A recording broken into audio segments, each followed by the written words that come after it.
যখন কোনো বান্দা সূরা ফাতিহার একটা করে আয়াত বলে আলহামদুলিল্লাহি রাব্বিল আলামিন, সঙ্গে সঙ্গে আল্লাহ জবাব দিয়ে বলেন হামিদানি আবদি, বান্দা তুই আমার প্রশংসা করলি।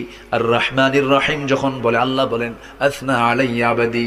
মালিক ইয়াউমিদ্দিন যখন বলে আল্লাহ বলেন মাজ্জাদানি আবদি। এরপরে যখন বলে ইয়াকা না'বুদু ওয়া ইয়াকা নাস্তাঈন পর্যন্ত যখন বলে আল্লাহ বলেন বান্দারে তুই আমার কাছে কি চাস, প্রাণ খুলে চারে বান্দা। ইহদিনাস সিরাতাল মুস্তাকিম থেকে শুরু করে নিয়া ওয়ালাদ-দাল্লিন পর্যন্ত যখন বান্দা বলে তখন আল্লাহ বলেন বান্দা নামাজের মধ্যে এমন প্রেমের খেলা খেললি বান্দা, তুই যা চাইলি সব আমি আল্লাহ কবুল করলাম। ওই বান্দা যখন রুকুতে যায় আল্লাহ তখন অস্থির হন। ওই বান্দা যখন সিজদায় যাওয়ার জন্য প্রস্তুতি নাই, সমস্ত ফেরেশতাকে ডাক দিয়ে বলেন ও ফেরেশতারা, এই বান্দাগুলো আমাকে দেখলো না, রাসূলকে দেখলো না, কোরআনকে দেখে হাদিসকে বিশ্বাস করে আমাকে খুশি করার জন্য তার সবচেয়ে সম্মান